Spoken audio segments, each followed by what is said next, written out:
Cold winter days,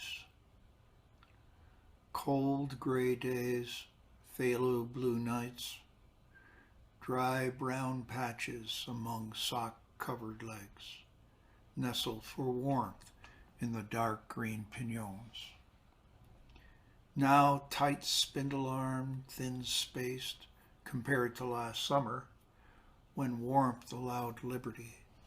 This cold draws not just the patches of brown into these trees, but also itself, needles pointing and lovingly tight.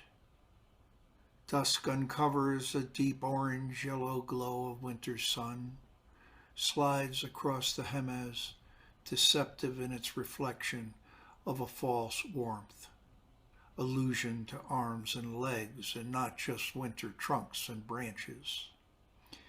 In this fragmented reality, time appears frozen.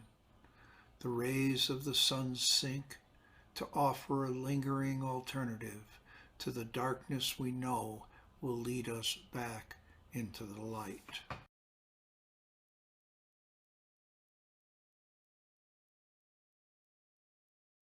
Desert solstice.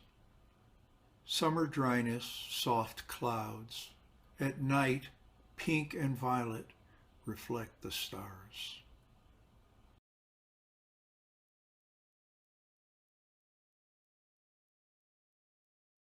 Notes from the heart, music of life.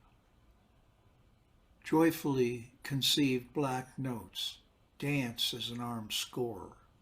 Across the canvas, drift weightlessly through the soft clouds as they reach our ears. The sun melts them into sound.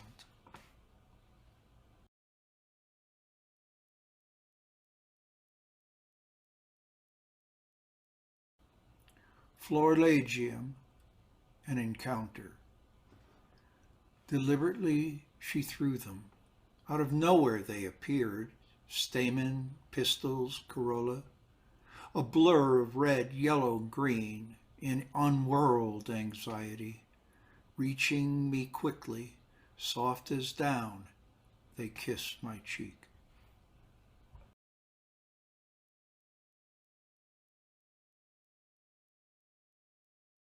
Feathers. Feathers spin and twist within a soft puff of air from some long-forgotten grace bestowed as a boon. Feathers represent our relationship to spirit, to divinity. White feathers especially reflect spiritual freedom. I wonder, have you ever felt that pull, a falling feather or a green leaf twist and slide, then pause in a change of direction? First from the corner of your eye, next fully in view, we stand thrilled by this elegant encounter, an overwhelming expression of time and space. Yet for me, it was not what I would have expected. The stillness in me to overshadow this elegantly sensual dance.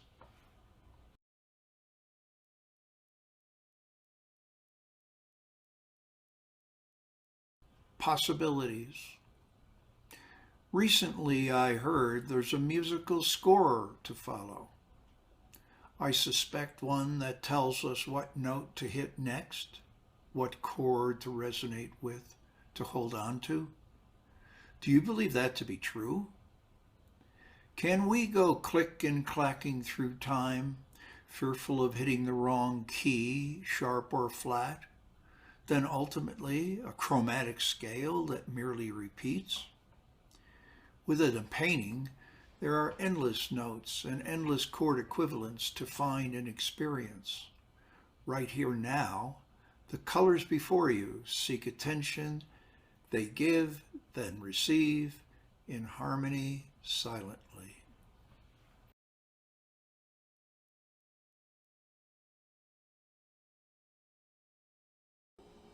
The center cannot hold. Our world stopped. COVID. Cold darkness followed the daily news as it would the refreshingly warm sun. We were helpless, the weight of despair pushing us down.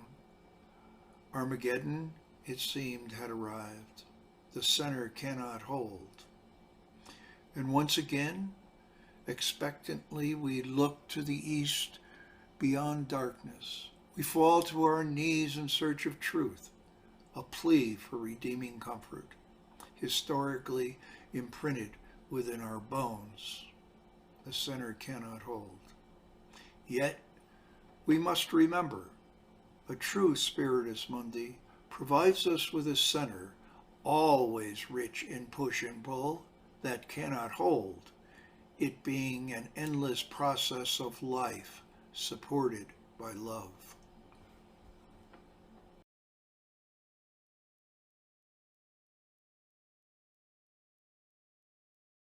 Transcendental walls. Okay, I doubt it really matters. We cannot help it. Our process has its own predetermined shape and direction, like the aged junipers who thrive in our high desert. But imagine it anyway just for fun.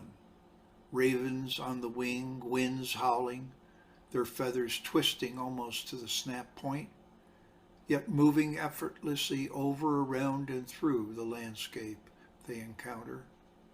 Through my life, futile attempts to knock down those walls led me head down, billy goat style, until I could step right through them. We did make them, didn't we?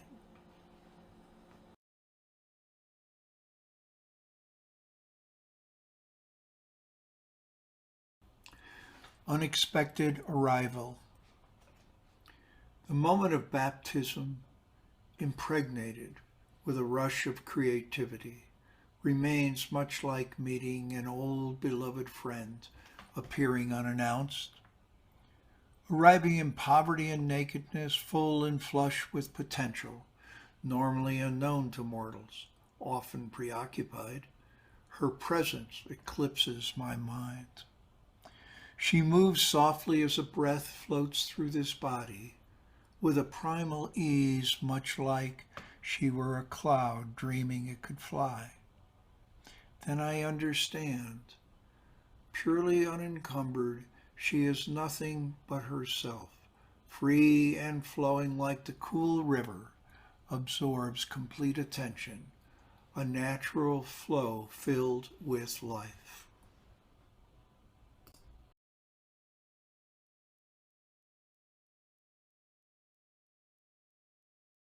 Moments and intervals.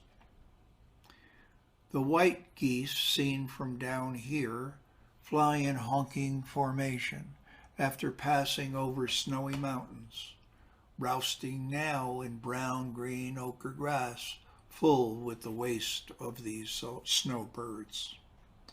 Across the field, magnificent and stately cottonwood, ensconced in its new spring cloak, dominates, quiet and at rest after the long cold winter, the mayor domo by the lake.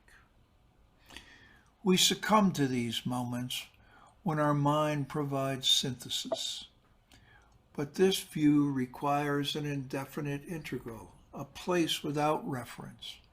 Then our domo becomes not merely a tree, but also a majestic spiritual being.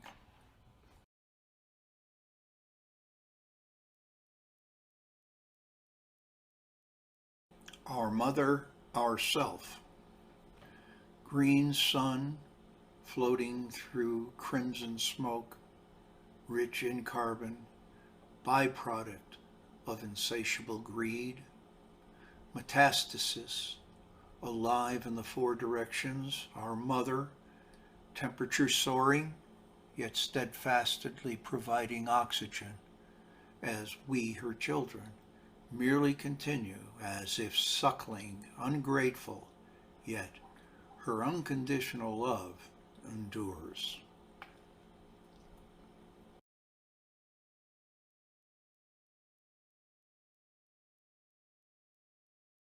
Walking through the dark. Walking through the dark of the tree, I can feel them move, barely hearing guttural gurgle, cloak of a warning. Leaves at night join the blacklight heavens, lit only by twinkles, a stillness so deep we forget movement. A step, the snap so loud, it seems like a bullwhip. I jump full with a grisly warning. Careful, friend, watch your step, or the fates may descend upon your hatless head. Then, what will you do? Ravens have that way, using their night color to induce unwelcome feelings of unknown potential.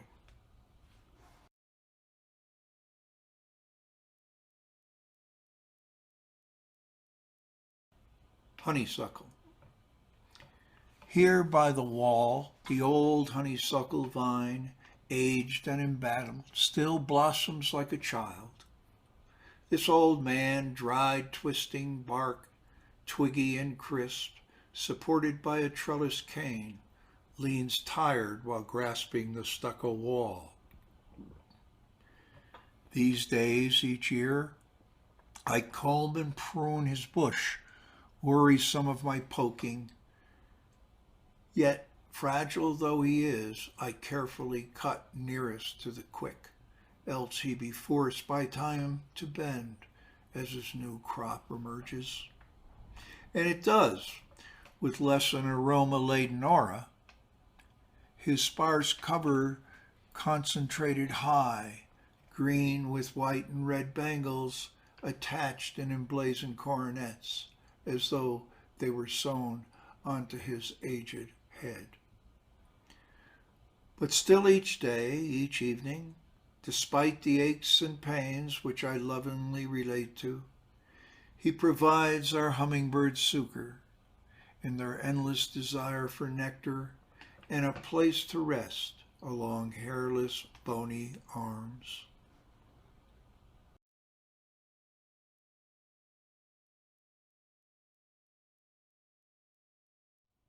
Poor Jonah. Poor Jonah, aghast in the belly of that huge whale of a tale. Can you imagine finding oneself with endless other creatures vying for the attention of one angry God?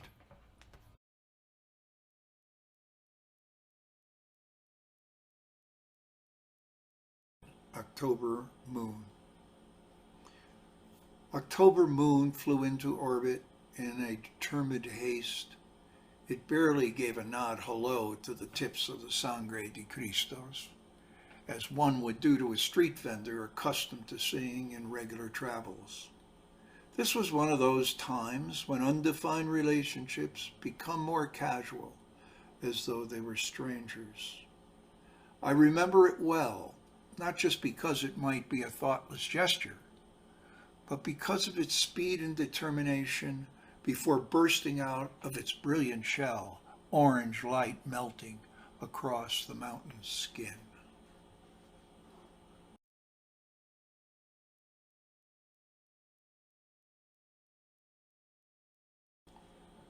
Feelings in time. It's not actually comfortable, more like we're tilting, as if conjoined with an unknown past, powerfully expressing presence, yet unable to remain upright. At times, everything seems on a different plane, perceptions of space, although beautiful, unbalanced, floating, ancient. However, confusion may be unconditioned, an erroneous perception that time and space are linear.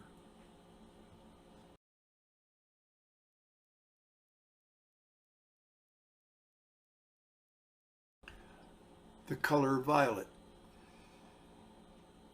I wonder about the color violet. You know what I mean, I think. It has its way with you, like a favorite piece of chocolate at 4 in the afternoon. On its surface, violet may be fine, though it can play with you, not unlike, say, a coyote with a shepherd. It was funny, the coyote running right around the juniper, one way to the other, the silly shepherd thinking he could catch it. Yet, when you think about it, Violet plays just for itself. At the end of the spectrum, a sense of linear finality displays extremes, a treacherous storm to a soft pocket of loving lavender aroma. It sits quietly in integral contentedness.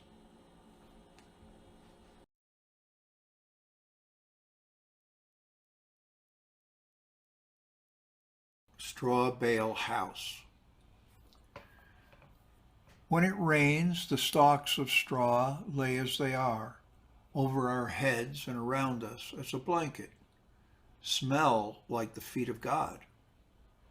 Can you imagine living within such a smell, despite it being gifted with such comfort, endlessly suggesting some long-lost God, her watery toes now oozing golden nectar rich in toe jam?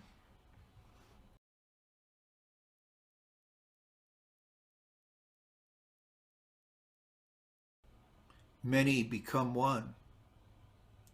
From below it appears a valid argument. Colors and shapes individualized reflect the duality of time. Yet from above, conjoined space alludes to an alternative. The one becomes an endless reflection.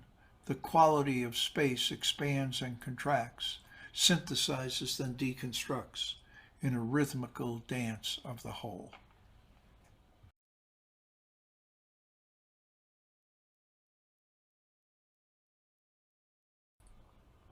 A quality of sound.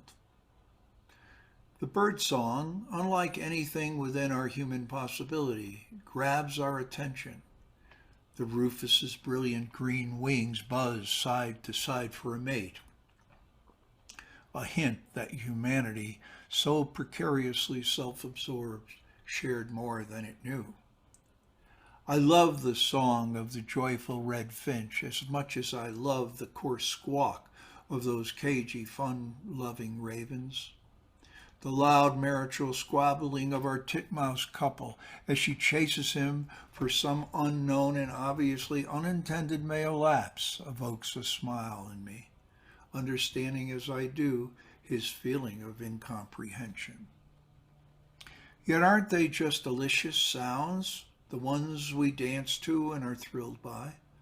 What about those that crackle in the night of thunder, or those that wail through the dark echo of the tornado? Aren't these too qualities of sound? Possibly distinctions rest only within us, rather than in the sound itself.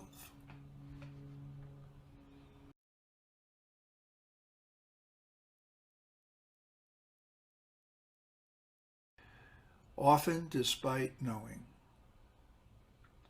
Often despite knowing I was being aware in my mind, things appeared unrecognizable at all, upside down.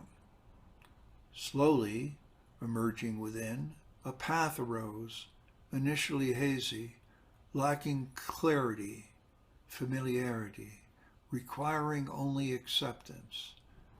Then, an effortless step out excitedly, right side up.